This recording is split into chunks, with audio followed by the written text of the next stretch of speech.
All right, everybody, welcome back to the second to last section of this chapter, 2.7. We're going to be writing fractions as decimals today.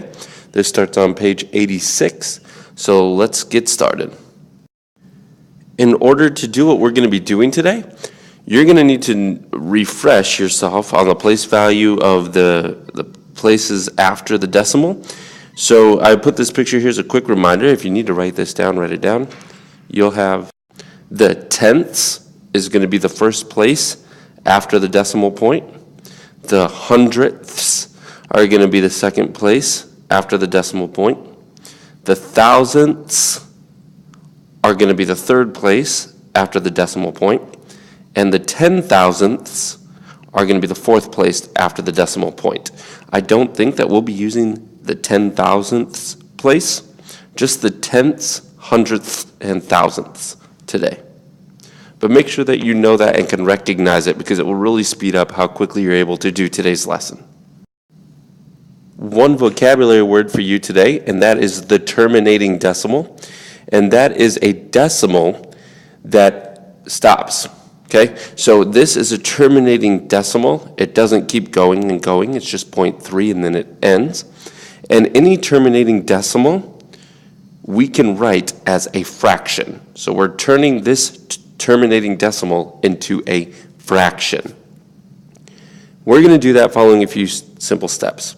First, we're going to write the digits of the decimal in the numerator of the fraction.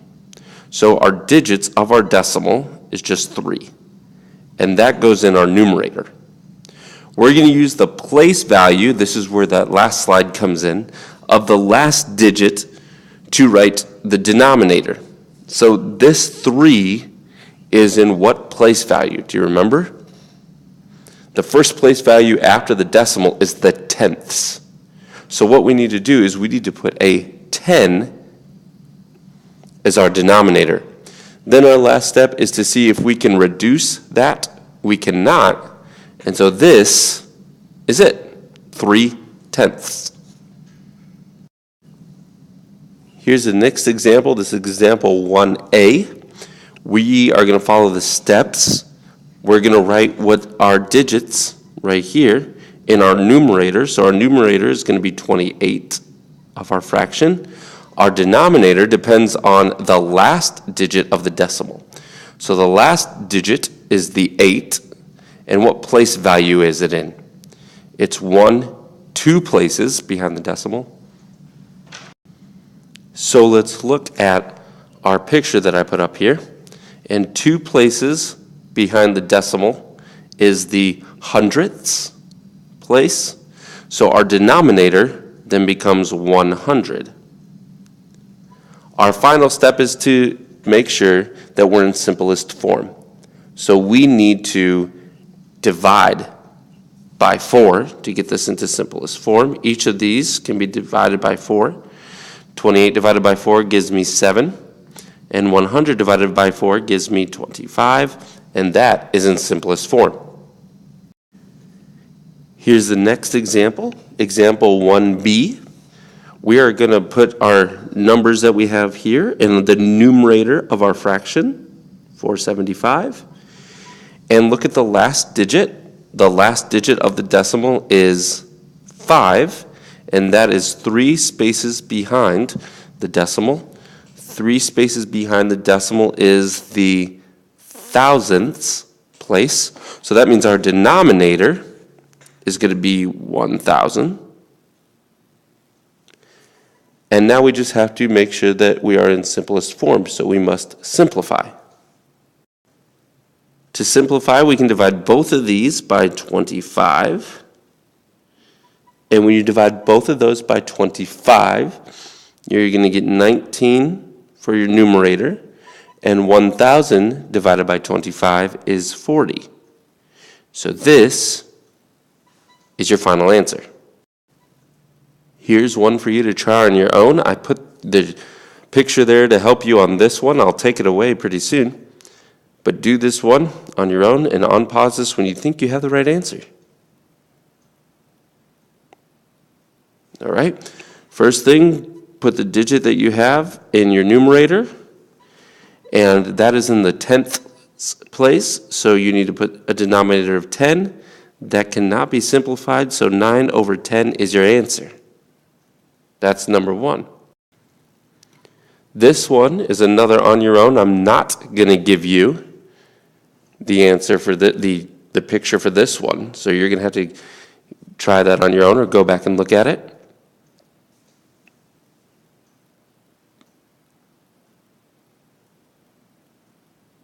The answer for this one is going to be 52, and you must put that over 100 because the 2 is in the hundredths place.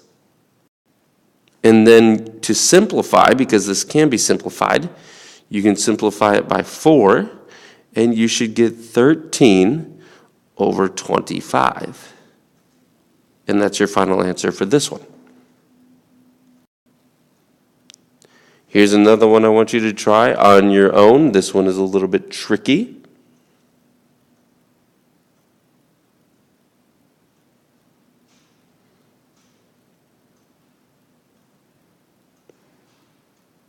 Okay, you write the digits that you have, which is 0 and 6, but the last digit is in the hundredths, so we're going to put it over 100. And we can divide each of these by 2, and you get 6 divided by 2 is 3, 100 divided by 2 is 50. Try this one on your own. Pause it. Pause it when you're ready for the answer. This is going to be 135 over 1,000. And when you simplify this one, this is going to go down to 27 over 200 if you divide by 5. Here you're going to do the same thing, except you have a whole number, so just forget about the whole number for a second and do what you've been doing with the decimal. With the decimal, you have 25, and it goes over 1,000 because the 5 is in the thousandths place. Reduce that by 25, and you get 1 over 40. Now that's not our answer because we have our whole number over here. What we need to do is we need a mixed number. Our whole number is 3. We put that back, and now we put our fraction, which is 1 over 40. So our answer is 3 whole and 1 over 40. Here's one for you to try. Pause this, unpause it when you're ready for the answer. All right, set the 1 aside for now. Put the 7 over 10. That cannot be reduced anymore, so you need your 1 back as your whole number and 7 over 10. And that should be your answer for number 5. And the last one here, do the same thing, pause it and unpause it when you're ready for the answer. For this one, just look at the 25, put 25, and that's in the hundredths place, so it's over 100. You can divide each of those by 25 and get 1 over 4. Give that back, make sure you put your whole number back, and then your fraction, so 3 1/4 is your mixed number, and then you're finished. Well, guys, that's it. That's all I have for you today. Thank you for tuning in. Hope this made sense. Come with questions if you have any. Thank you. Remember, as always, that you're special and that God loves you.